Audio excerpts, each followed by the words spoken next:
세계적인 성악가 그들이 부르는 노래를 들으면 얼마나 마음에 감동이 있고 좋은지 모릅니다. 여러분은 그런 사람들의 노래를 좋아합니까? 아니면 미스트롯 저도 그거 잘 봅니다. 보면서 흥얼대면서 따라하기도 하고 그러는데 이 세계적인 테너 가수인 파바로티가 어릴 때에 굉장한 음악적 재능을 가지고 있었다고 합니다. 그런데 이 사람의 아버지는 제빵사입니다. 빵을 만들어서 빵을 파는 사업을 하던 사람인데 어떻게 하든지 내 아들의 재능을 잘 개발해서 또 피울 수 있도록 도와줘야 되겠다 하면서 열심히 가장으로서의 일을 수행했습니다. 그런데 청년기를 거치면서 파바로티는 이 음악보다는 아이들을 가르치는 교육사업, 교육에 더 관심을 가지게 되고 그래서 결국 대학에 진학할 때는 교육학적으로 진학을 하게 됩니다. 그래서 학교를 다니는 동안 열심히 공부를 하고 있지만은 이제 졸업이 가까워지니까 자기 인생의 진로를 다시 한번 놓고 깊은 고민을 하게 되는데 그 고민에 빠져서 성악을 해야 되는데 대학 전공은 성악이 아니라 교육학을 했고 교육학을 하고 싶어 교육학을 했는데 교육학을 하자니 이 노래도 하고 싶고 이 둘 사이에서 고민을 하는 거예요. 무엇을 선택해야 될까 고민을 하고 있습니다. 이 사랑하는 아들 파바로티가 고민하는 것을 아빠가 딱 보고는 하루는 퇴근 후에 아빠가 파바로티의 방에 들어왔어요. 그리고는 그 방에 의자가 2개 있었는데 그 의자 2개를 멀찍이 띄어서 놓아놓습니다. 그리고는 그 파바로티의 아빠가 얘야 이 2개의 의자가 여기 있는데 이 2개의 의자에 너가 동시에 한번 앉을 수 있는지 한번 해봐라 하는 거예요. 오른쪽 의자에 앉으면 왼쪽 의자에 앉으면 오른쪽 의자에 앉을 수가 없는 거예요. 거리가 멀리 떨어져 있기 때문에. 아빠 불가능한데요 라고 대답을 했더니 파바로티의 아빠가 그렇게 말하는 거예요. 의자가 2개 있으면 반드시 한 의자에 밖에 앉을 수 없다. 그러니 네가 지금 교육 사업도 교육자의 길도 걷고 싶고 음악, 성악가의 길도 걷고 싶다면 너는 둘 다를 할 수 없으니 둘 중에 하나를 선택해라. 그렇게 말했다는 거예요. 그래서 이 아빠의 말을 듣고 파바로티가 한 번 더 고민을 하면서 선택을 하게 됩니다. 교육보다는 성악을 해야 내 인생 후회하지 않고 살겠다 싶어서 성악의 길을 걷게 되고 그랬더니 마침내 어떻게 세계 3대 테너 가운데 가장 많은 사람들이 가장 좋아하는 인기 있는 세계적인 테너 성악가가 되었다라는 일화가 있습니다. 그렇습니다. 여러분 인생은 선택입니다. 신앙도 선택입니다. 내가 그리스도인으로 살아갈 것인지 아니면 비그리스도인으로 살아갈 것인지 선택이다. 신명기서에도 보십시오. 선택하라 그랬습니다. 축복과 저주가 네 앞에 놓였는데 네가 축복의 길을 선택하게 되면 너는 축복의 삶을 살 것이고 네가 저주의 길을 선택하게 되면 저주의 길을 걷게 될 것이다. 그렇게 분명하게 말씀하고 있는 것을 보게 됩니다. 여러분 하나님께서는 태초에 아담을 창조하실 때 로봇을 만드는 것처럼 만들지 않았어요. 생각에, 판단에, 선택의 자유권을 아담에게 주었던 것입니다. 자유의지, 선택의 자유가 하나님의 형상대로 지음받은 사람에게 주어져 있었다 이 말이에요.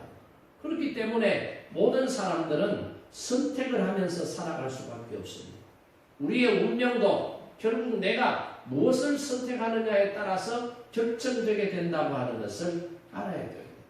복과 저주도 결정, 성공과 실패도 결정됩니다. 건강과 질병도 결정됩니다. 내가 무엇을 선택하느냐에 따라 결정된다.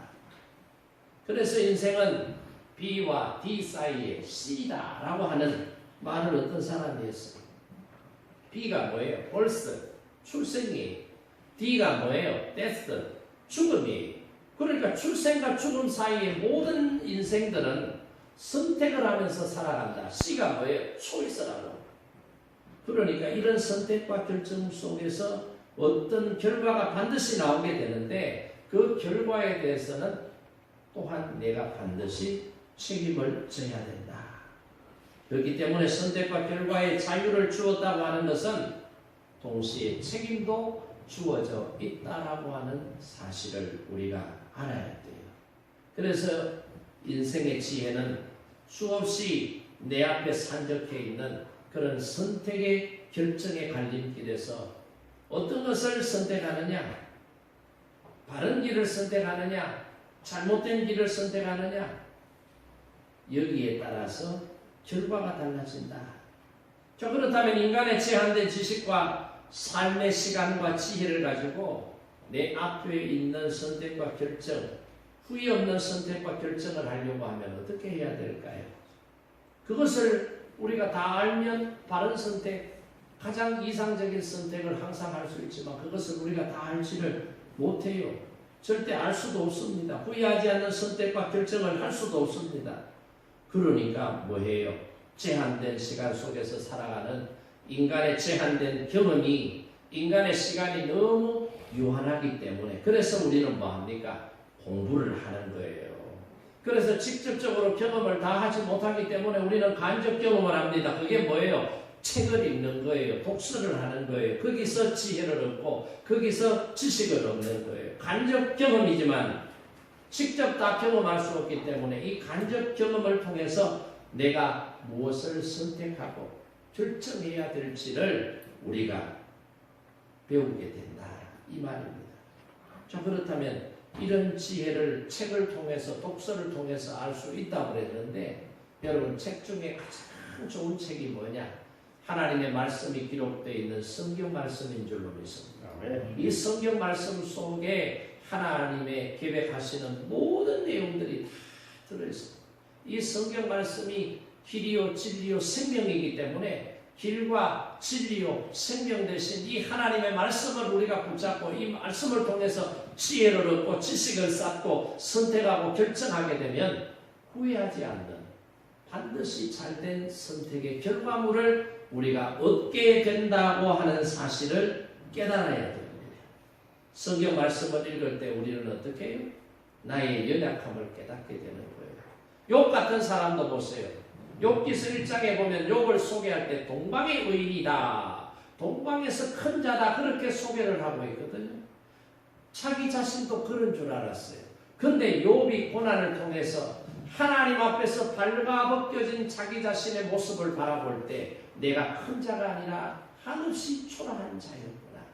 내가 많은 것을 가진 것 같았는데 아무것도 가지지 못한 연약한 존재였구나라고 하는 것을 깨닫게 되고 결국은 하나님 앞에 자기 자신을 내려놓는 모습을 보여주잖아요. 창조주 하나님 앞에서 우리 인간은 한없이 작은 존재이고 한없이 연약한 존재이고 유한한 존재라고 하는 것을 하나님의 말씀을 통해서 깨닫게 해주신다는 거예요. 그래서 성경 속에 있는 수많은 믿음의 사람들은 뭐합니까? 마지막에 유언을 남겨요. 야곱도 보세요. 유언을 남기잖아요. 요셉도 보세요. 유언을 남깁니다. 오늘 우리가 읽은 이 성경 말씀에도 여호수아가 등장하는데 이 여호수아의 인생 말년에 어떻게 해요? 자기 백성들 앞에서 유언을 남긴 내용이 바로 23장, 24장에 나오는 여호수아의 설교라고 하는 것을 우리가 알 수 있습니다.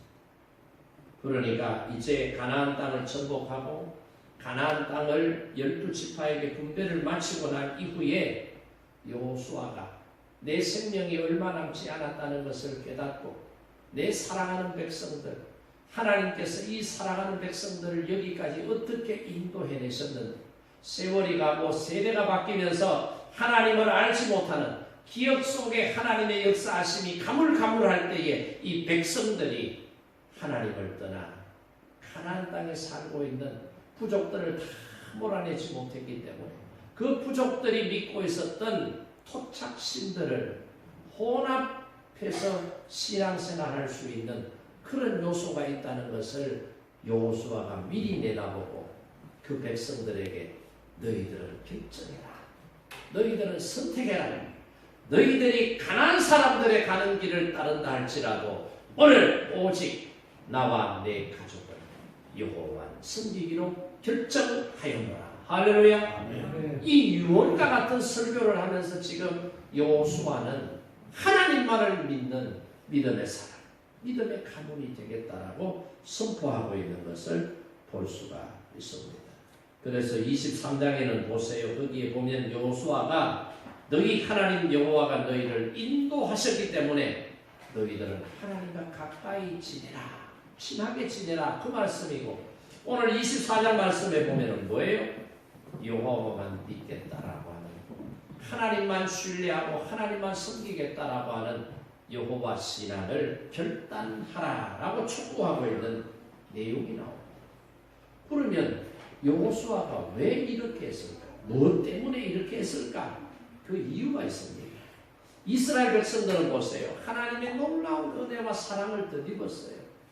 그러면서 여호수아 시대에 불과 몇 년 전만 하더라도, 몇십 년 전만 하더라도 애국 땅에서 노예 생활할 때 노예 생활하는 비참한 삶의 현장에서 고통 가운데, 심지어 일을 해도 노임도 못 받아, 사유재산도 인정이 안 돼. 더 나아가서 아들을 낳으면 애국의 사람들이, 이스라엘 사람들의 숫자가 증가하는 것을 염려해서 아들을 낳으면 전부 다 죽여버리는 그런 끔찍한 삶을 살았던 사람들이 히브리인들, 이스라엘 백성들이, 그러면서 출애굽하게 되고 광야 40년 세월 속에 하나님의 놀라운 은혜와 그들을 이끌어 가시고 보호하시고 돌보시는 은혜를 체험했음에도 불구하고 이스라엘 백성들은 끊임없이 하나님을 원망하고 불평하고 옛날이 좋았는데, 옛날이에요. 다시 애국으로 돌아갈 수만 있다면 끊임없이 문제를 제기하는 모습을 누구보다도 지도자였던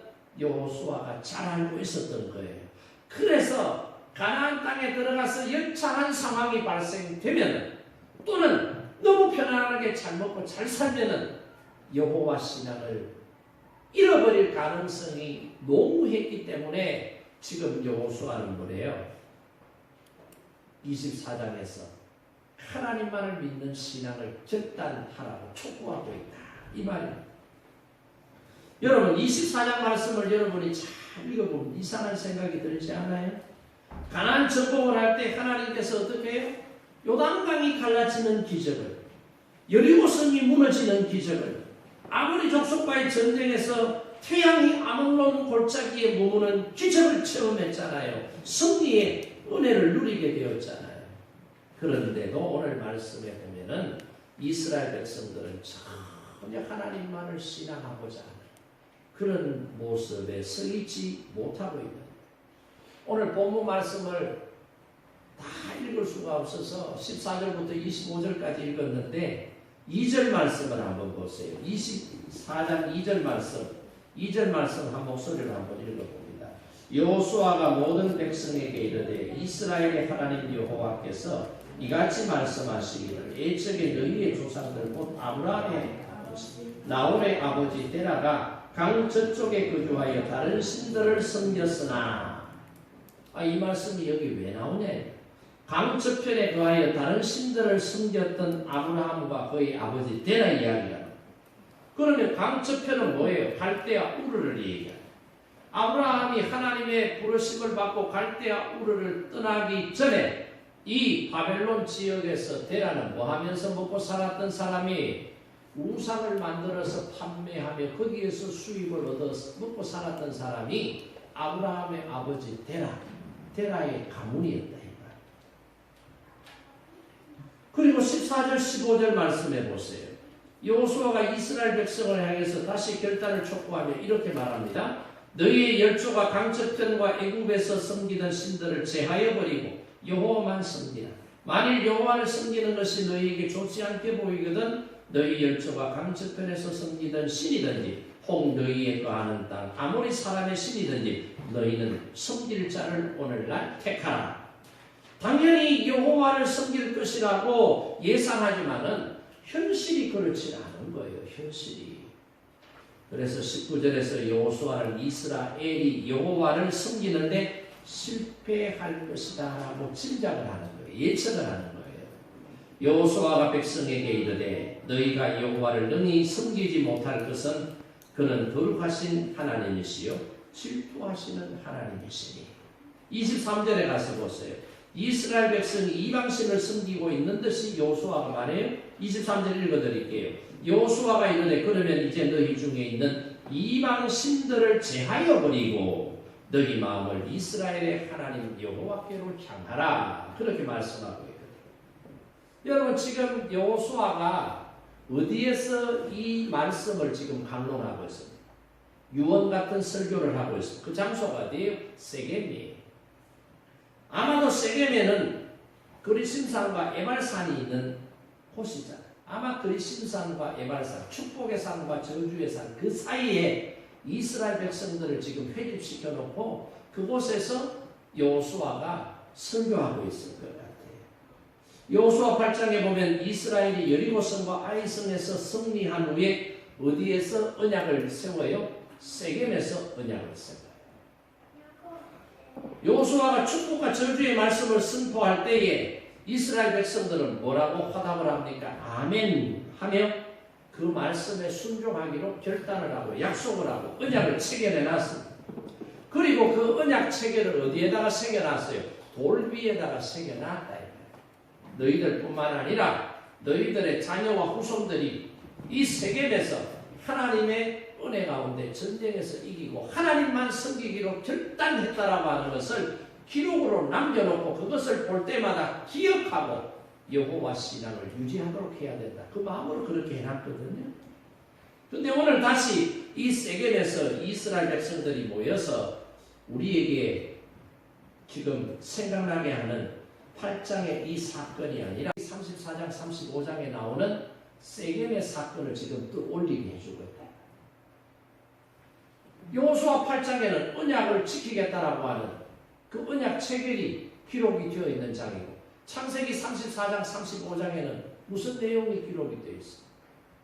야곱이 밧단 아람에 내려가서 20년 동안 거기에 머물고 많은 재물과 가족들을 데리고 고향 아버지가 계신 베델로 지금 올라오잖아요. 가나안 땅으로 돌아오는 길에 형 에스가 자기를 죽이려고 군사 400명을 무장시켜서 내려오고 있다는 이야기를 듣고 두려워서 가족을 두 때로 나누고 그 밤에 약복강에서 뭐합니까?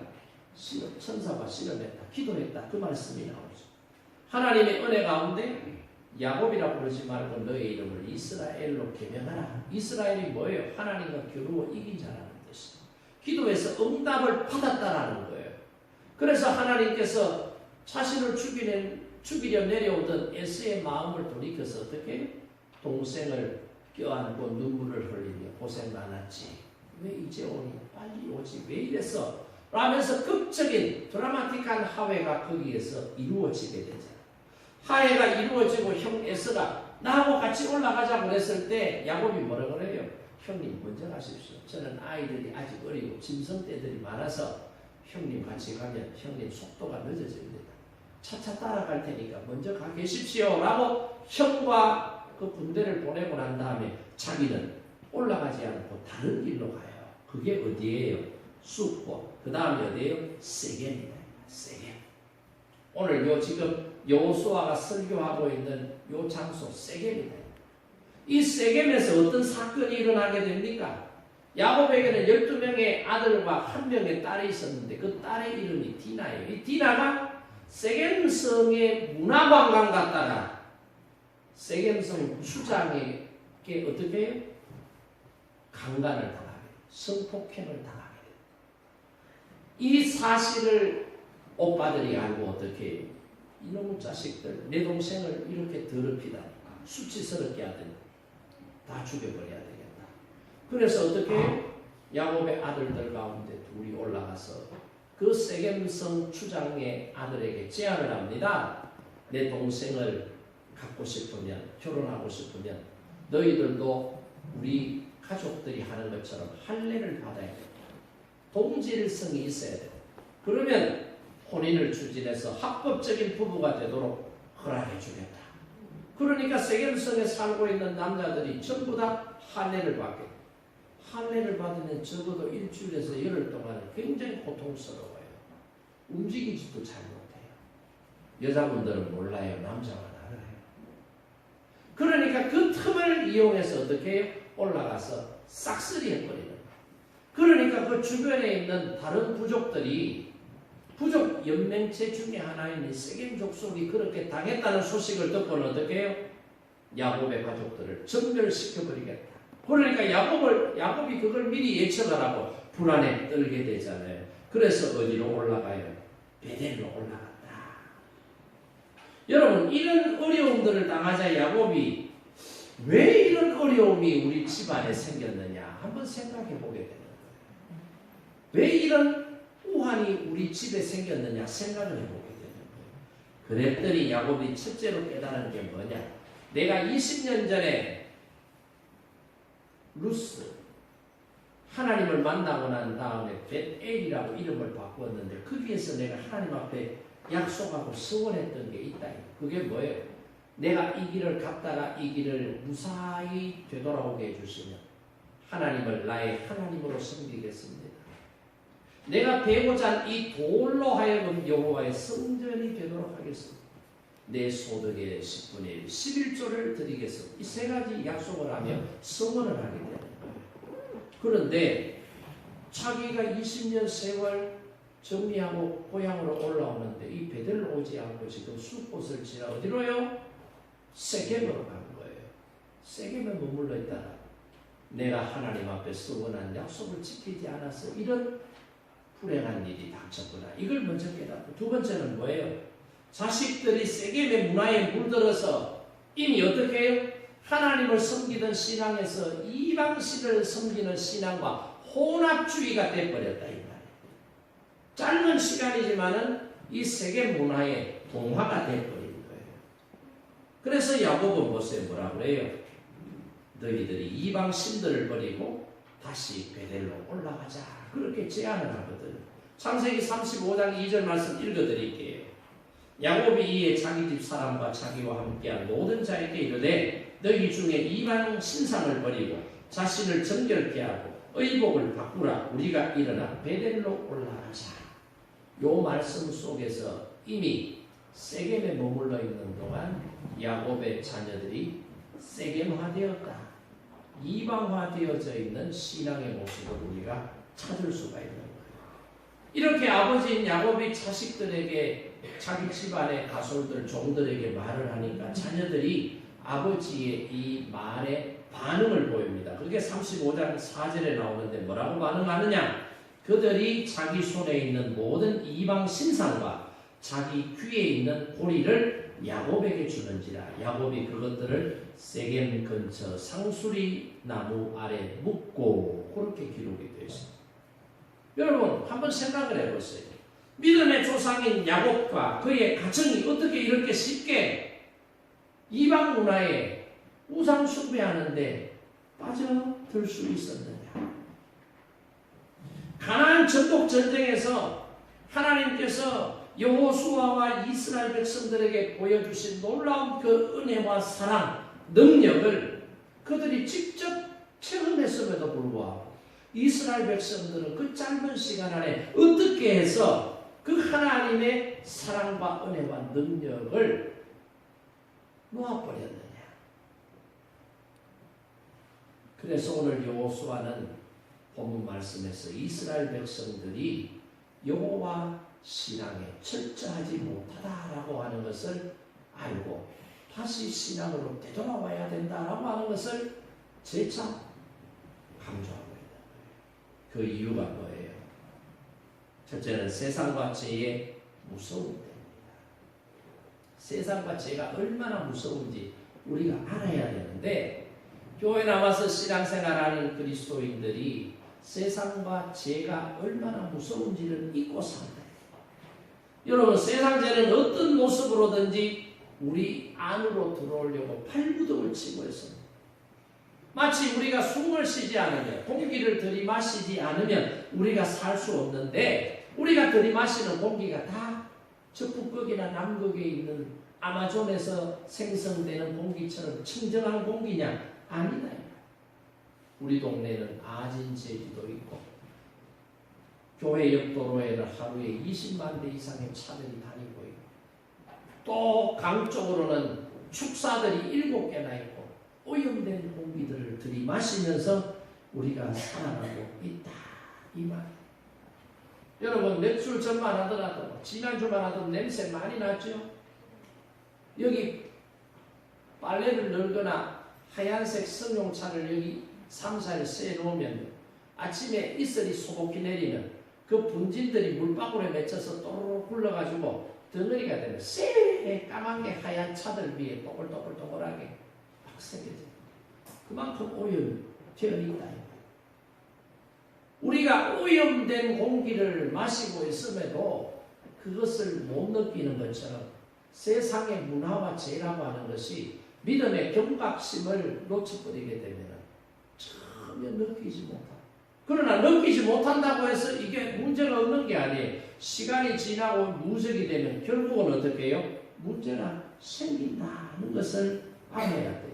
그래서 말씀을 붙잡아야 되고 그래서 하나님 앞에 엎드려 기도해야 되고 그래서 하나님의 말씀 앞에 순종하려고 하는 자기의 결단된 모습들이 있어야 세상의 유혹이 죄악의 유혹이 우리를 엄습하지 못하고 우리를 지배할 수 없다라고 하는 것을 깨달아야 돼요.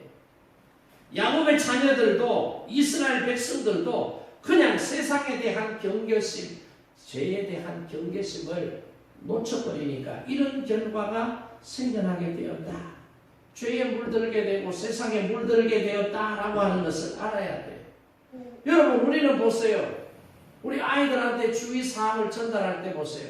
텔레비전 너무 많이 보지 마라. 왜 텔레비전을 보는데도 폭력적이고 막 이상한 것들이 있잖아요. 게임을 많이 왜 게임에 그런 것들이 있기 때문에 그래요. 언론 매체도 믿을 수 없어. 가짜 뉴스들이 판을 치고 있다 이 말. 아이들을 학교 보내놔도 또 불안한 거예요. 학원에 보내도 불안한 거예요. 물질에 대한 사랑, 자기만 아는 이기적인 삶의 욕망, 폭력과 분노, 미래에 대한 불안과 염려, 거짓말과 엄난, 패거리를 짓는 갈등, 교만과 사람에 대한 멸시, 생명경시, 하나님에 대한 부정과 인간에 대한 찬양들이 이게 세상 문화라. 이게 죄가 우리를 유혹하기 위해서 사용하는 도구들이라고 하는 사실을 우리가 알아야 돼요. 이런 것을 안다면 그리스도인으로서 세상 속에서 죄의 세상에 감염되고 오염되지 않는 삶을 살려고 하면 어떻게 해요? 그 세게 흘러내리는 강물을 거슬러 올라가는 배와 같아야 된다. 그 세게 흘러내리는 물을 역류하면서 올라가려고 하면 노를 얼마나 지속적으로 세게 저어야 될까요? 얼마나 힘들겠어요? 그러나 그렇게 하지 않으면 전진하지 못하면 밀려오는 그 수압에 의해서 배는 떠내려갈 수밖에 없다. 거친 세상에 죄악된 세상에서 성도의 아이덴티티를 지키면서 살아가려고 하면은 그 설로 올라가기 위한 자기 결단된 모습이 반드시 있어야 된다는 것을 깨닫기를 바랍니다. 그래서 매일 말씀을 붙잡고 묵상해야 되고 매일 연약함을 깨닫고 하나님의 은혜를 구하고 성령께서 나를 붙잡으시고 이끌어가시기를 사모하며 결단하는 삶의 모습이 되어야 된다는 것을 우리가 알아야 되죠. 그리고 둘째는 뭐예요? 신앙이 인격화되기 전까지는 하루아침에 되는 게 아니에요. 교회 나와서 신앙생활 한다고 갑자기 여러분 선한 사람이 되고 믿음이 충만한 사람이 되고 성령이 충만한 사람이 되고 그렇게 되는 거 아니다라고 하는 것 우리가 이미 경험을 해서 알잖아요. 신앙의 인격은 내가 예수를 믿는다고 해서 즉시로 생겨나는 게 아니에요. 예수 믿고 구원은 받았을지라도 그에 맞는 신앙 인격을 갖추기 위해서는 어떻게 해요? 끊임없이 노력해야 돼요. 끊임없이 자기를 성찰하고 하나님 말씀 앞에 자기를 내려놓고 예수님을 닮아가고자 노력하고 결단하는 모습들이 있어야 된다라고 하는 것을 우리가 알아야 돼요. 그래서 이런 사모하는 마음을 가지고 믿음으로 살면 어떻게 해요? 내 신앙의 인격이 조금씩 변화를 거듭하게 되고 마침내 주님을 닮아가는 성숙하고 성장된 그리스도인의 모습으로 거듭나게 된다는 것입니다. 여러분, 인격은 갑자기 하늘에서 떨어지는 게 아니에요. 나쁜 습관도 갑자기 하루아침에 딱 고쳐지는 것도 아니에요. 사라지는 것도 아니에요. 오염된 물을 갈기 위해서는 어떻게 해야 돼요? 끊임없이 맑은 물들이 들어와야 돼요. 그리고 오염된 물들이 그 맑은 물에 희석이 되면서 맑은 물들이 계속 들어오면서 오염된 물들이 다 빠져나가야 거기에 맑은 깨끗한 물이 자리를 잡을 수 있다라고 하는 원리를 우리가 알아야 돼요. 신앙도 마찬가지예요. 믿음의 가정도 마찬가지예요. 금방 예수 믿는다고 해서 신앙의 인격이 막 고매해지고 예수님처럼 살아갈 수 있는 게 아니다라고 하는 것을 우리가 알아야 돼요. 그래서 어떻게 해요? 신앙의 인격으로 변화되기까지 길이 인내하면서 그리스도를 닮아가고자 하는, 그리스도를 본받고자 하는 끊임없는 자기의 노력이 있어야 된다라고 하는 요 두 가지 때문에 야곱이 어려움을 겪게 되었고, 요 두 가지 때문에 결국은 이스라엘 백성들이 가나안 땅을 정복하고 땅을 분배했지만은 하나님을 떠날 위험적 요소가 농후했다라는 것을 여호수아가 알고서 그 백성들에게 하나님을 향한 믿음의 열정을 불태워야 된다. 우상을 다 던져버리고 세상의 유혹도 다 던져버리고 오직 말씀 붙잡고 믿음으로 살아갈 때 하나님께서는 그런 사람을 통해서 복을 더하시는 줄 믿으시기 바랍니다. 두 번째는 이스라엘에게 승리의 복을 주시는 분이 누구라는 거예요? 하나님이십니다. 여러분, 승리하게 하시는 분이 하나님이십니다. 우리 인생들에게 복을 주실 수 있는 유일하신 분이 누구라는 거예요? 하나님밖에 없다라고 하는 것을 알아야 돼요.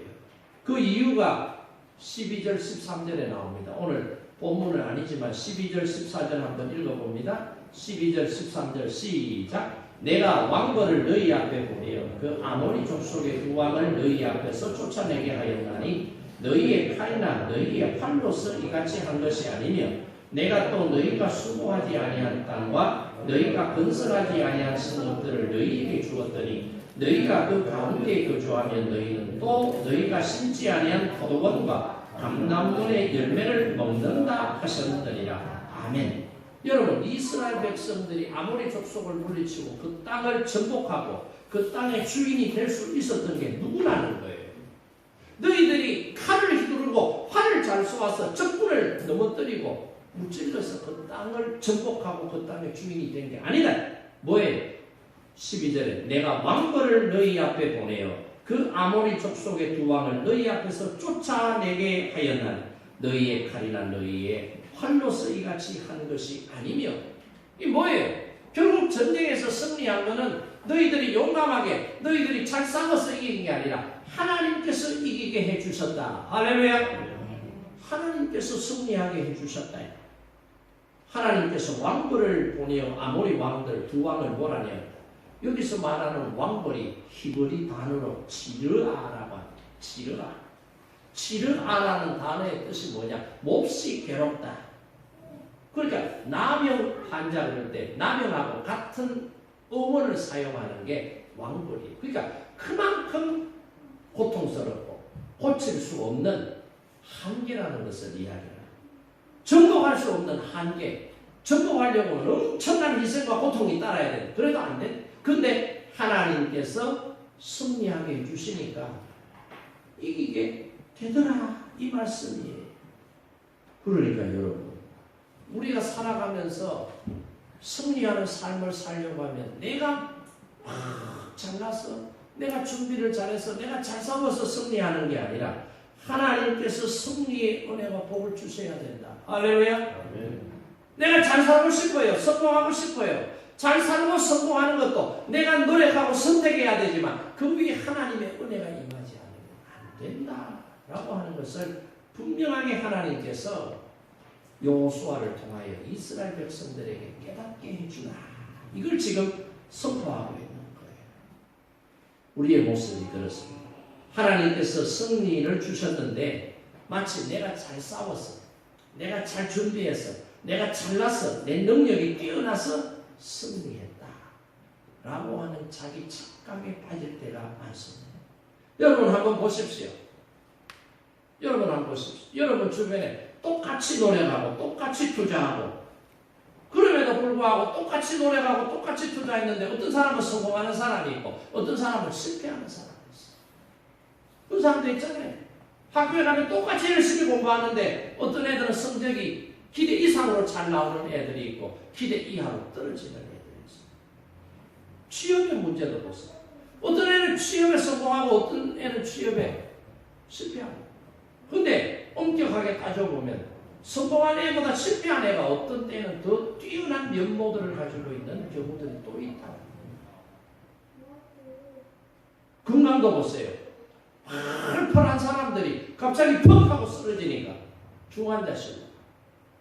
근데 평소에 건강이 좋진 않아 골골하는데 이 사람은 버릇없이 조금 골골하지만 병원에 입원하는 일도 없고 그냥 가끔씩 병원에 가서 약 지어먹고 진찰하고 그러면서 건강의 복을 누리면서 살아가는 사람들도 있더라.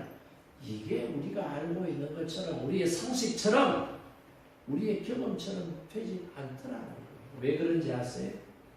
하나님께서 배후에서 역사하시고 계시기 때문인 줄 믿으시기 바랍니다. 전적으로 하나님의 도움이 있어야 되는 거예요. 그래서 하나님을 전심으로 의지해라.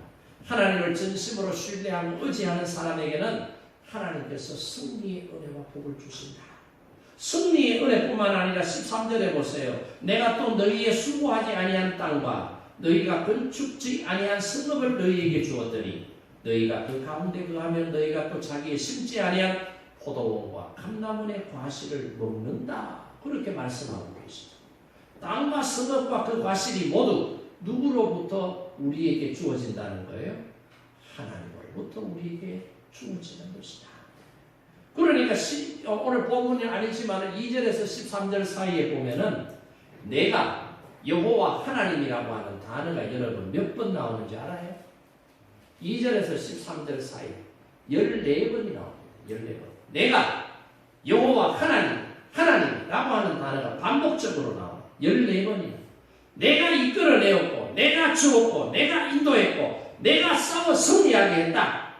여기에 내가 여러분이 믿고 신뢰하는 하나님이시다. 하나님께서 그렇게 하게 해주셨다.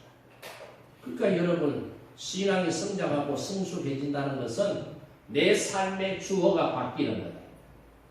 여러분은 삶의 주어가 바뀌기를 주님의 이름으로 축복합니다. 이전까지는 내가 했다. 내가 해서 내가 했지. 아빠가 해서 엄마가 해서 아빠 내가 해서 이런 생각을 가지고 말했다면 오늘 이 시간부터는 주님이 하셨습니다. 주님께서 주셨습니다. 주님께서 내게 이런 은혜를 주셨습니다. 이런 능력을 주셨습니다. 이렇게 승리하게 하셨습니다. 라고 내가가 아니라 주님으로 여러분 인생의 주어가 바뀌기를 바랍니다. 그래서 내 손으로 내가 벌어서 먹었다고 하면 감사가 없어요. 은혜가 없잖아요. 내가 이렇게 승진하고 출세한 것도 내가 이렇게 잘 먹고 잘 사는 것도 내가 열심히 해. 내 이름이 이렇게 명예롭고 사람들에게 존귀함을 받는 것도 내가 잘해서 했어. 이런 생각을 가지면 하나님은 상황에 따라서 필요할 때는 하나님을 찾고 필요하지 않으면 하나님을 내버리게 돼요. 우리가 축복받는 것은 내 노력이 아니라 하나님의 은혜이다 라고 하는 것을 알다. 이 축복의 권한 대신은 하나님을 오늘 여호수아는 그 백성들에게 뭐 하라는 거예요?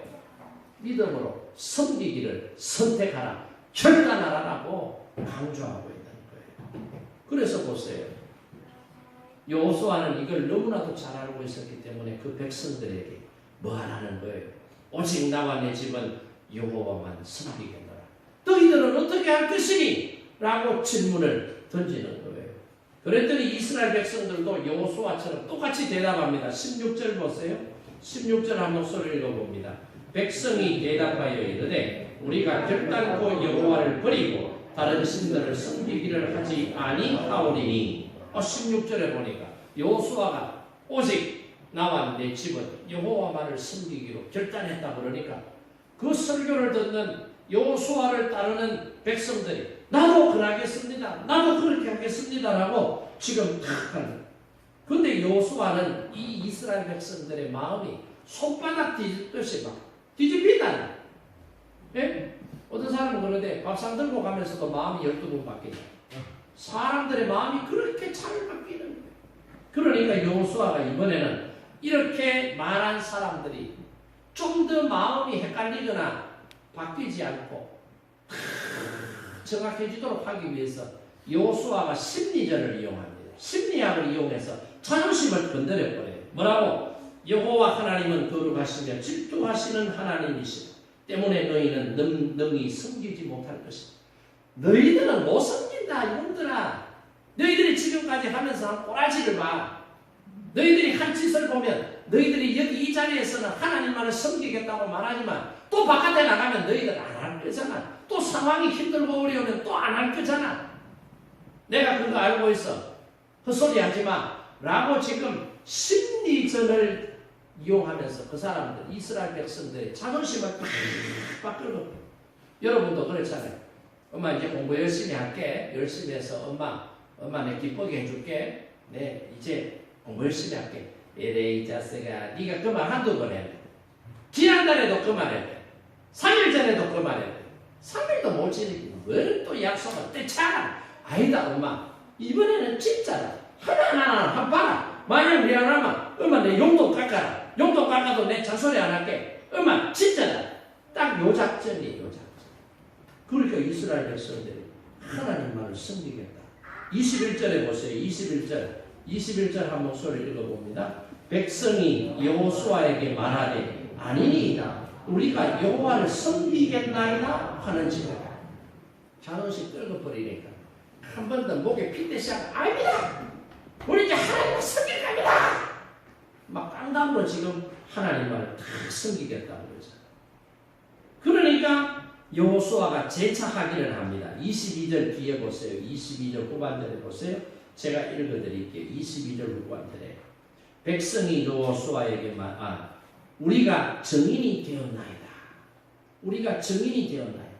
하나님만을 믿겠다고 지금 내 옆에 있는 사람이 말했거든요. A도 말하고 B도 말하고 C도 말하고 D도 말하고 말했거든요. 내가 이 사람의 말을 들었습니다. 내가 하나님만을 섬기겠다고 말한 이 사람의 증인이 되겠습니다. 그러니까 전부 다 연대보정에 다 걸려가 다 증인이 되는 거예요. 그만큼 하나님만을 믿겠다고 지금 모인 온 무리들이 딱 결정을 하고 결단을 하는 거예요. 24절에 다시 한 번 더 각오를 밝힙니다. 백성이 여호수아에게 말하되 우리 하나님 여호와를 우리가 섬기고 그 목소리를 우리가 청종하리이다. 할렐루야. 그러니까 여호수아는 백성들로 하여금 3번에 걸쳐서 자신들의 말로 결심하도록 하고 자신들이 한 번 더 맹세하도록 그리고 그 결심을 더 확실히 하기 위해서 25절에서 27절에 보면 뭘 체결해요? 계약서를 만들어버리는 거예요. 계약서. 여러분 집을 사거나 뭘 할 때 계약서 딱 쓰잖아요. 왜 계약서를 써요? 계약서를 쓰면 쓸 때에 그 모든 약속한 것을 반드시 지켜야 돼. 그걸 안 지키면 계약 불이행이라고 해서 법적 처벌을 받을 수밖에 없고 불이익을 당할 수밖에 없어요. 그러니까 니들 좋다. 이렇게까지 니들이 맹세하고 하나님만을 믿기로 했으니까 이걸 우리가 기록으로 딱 남겨놓자라고 해서 25절에서 27절에 보면 세겜 언약을 다시 체결하게 된다. 내용이 뭐예요? 하나님만을 섬기겠노라. 할렐루야. 아멘. 그러니까 여호수아가 이렇게까지 심하게 자기 백성들을 몰아붙인 이유가 뭘까? 그게 뭐예요? 이렇게 단호하게 결심하고 결단하지 않으면 세상이라고 하는 변화무쌍한 그 속에 들어가서 살다 보면 믿음을 지킬 수 없다는 거예요. 믿음으로 살고 싶어하는 마음은 있어도 믿음으로 못 살게 될 가능성이 있으니까 현장에 나가더라도 그 현장에 변화무쌍한 상황들이 발생되더라도 너희들이 믿음으로 살려고 하면 마음을 단단하게 무너야 된다. 독하게 무라. 그리고 어떻게? 말은 순간적으로 하면 사라져버리지만 이걸 계약을 딱 해놓고 언약을 체결해 놓으면 흔들릴 때마다 그걸 딱 보는 거예요. 흔들릴 때마다 그걸 딱 보면서 내가 믿음으로 살아야지. 믿음으로 살아야지. 그러면서 자기의 신앙을 유지해 나갈 수 있기 때문에 여호수아가 그렇게 했다. 이 말입니다. 여러분 다니엘이 보세요. 사드락과 메삭과 아벤노고가 바벨론 포로로 붙잡혀갔을 때 느부갓네살이 그를 돕던 신하들 가운데 관리자들에게 이 유다에서 포로로 잡아온 똑똑한 청년들을 관리하게 합니다. 그러면서 이 청년들이 몸이 상할 수 있으니까 바뀐 문화와 환경에 잘 적응하도록 좋은 음식을 주는 거예요. 좋은 음식이 뭐예요? 고기류예요. 그러니까 고기 음식을 준비해서 아이들을 관리하는 거예요. 그런데 다니엘과 그의 세 친구는 고기는 이 바벨론 사람들이 섬기는 우상 앞에 제물로 드려졌다가 거기에서 필요한 만큼 사용하고 남는 고기들을 바깥으로 빼내와서 시장에서 유통을 하고 왕궁에서 유통을 하면서 많은 거예요. 음식으로 조리해서 먹는 거예요. 그런데 유대인들의 율법에 보면 우상 앞에 드려진 제물은 먹지 말라고 그랬거든요. 그러니까 다니엘과 그의 세 친구가 하나님의 말씀을 지키기 위해서 뭐라고 고백을 합니까? 다니엘 1장 8절에 보면 다니엘은 뜻을 정하여 왕의 진미와 그의 마시는 포도주로 자기를 더럽히지 아니하리라. 마음에 뭐 했다고요? 뜻을 정했다. 왕의 진미를 먹지 않겠다. 우상 앞에 드려진 고기도 안 먹고 포도주도 안 마시겠다. 마음을 정했다. 결심했다 이 말입니다. 우상 제물로 요리해서 맛있는 음식, 건강에 유익한 음식이지만 이것으로 말미암아 자신의 몸을 더럽히고 신앙에서 멀어지지 않겠다라고 하는 자기 결단의 모습을 우리에게 보여주고 있다 이 말입니다. 그랬더니 어떻게 해요? 다니엘이 왕의 진미를 먹지 않아도 그를 관리하는 사람이 안 된다. 니들이 몸에 이상이 생기고 체력이 떨어지고 얼굴빛이 안 좋게 변하면 내가 책임 문책당한다. 안 된다. 뭐라? 아닙니다. 그러면 열흘만 한번 테스트해 보십시오. 열흘만 우리에게 과일과 채소를 주십시오. 그거 먹어도 우리 몸이 축나거나 얼굴빛이 좋지 않은 모습으로 바뀌지 않으면 그때는 우리가 원하는 대로 계속 주십시오. 그렇게 약속을 하고 열흘 동안 채식을 합니다. 그랬더니 얼굴빛이 더욱 어떻게 고기 먹고 지난 다른 동료들보다 이 사람들의 얼굴과 건강 상태가 훨씬 더 좋더라. 할렐루야. 이거예요. 그러니까 여러분, 저와 여러분이 결단하기를 바랍니다. 오늘 여호수아가 그 백성들에게 결단을 촉구하고 있는 것처럼 우리 인생이라고 하는 긴 여정 속에는 끊임없이 선택해야 돼요. 무언가를 선택해야만 되는 그런 삶의 연속이에요. 그랬을 때 뭘 선택할 것입니다. 눈앞에 보이는 이익 소중합니다. 그러나 눈앞에 보이는 이익이 아니라 진짜 하나님께서 주시는 은혜와 복은 하나님으로부터 믿음으로부터 라고 하는 것을 깨닫고 여호수아가 결단한 것처럼 그 백성들이 결단한 것처럼 다니엘이 결단한 것처럼 저와 여러분은 다양한 선택의 시간에 선택 앞에 섰을 때 하나님을 선택하고 믿음을 선택하고 말씀을 붙잡는 은혜가 있으시고 그렇게 살아갈 때에 하나님께서 여러분에게 은혜와 복을 넉넉하게 주시는 축복의 삶을 살아가시기를 주님의 이름으로 축복합니다. 아멘.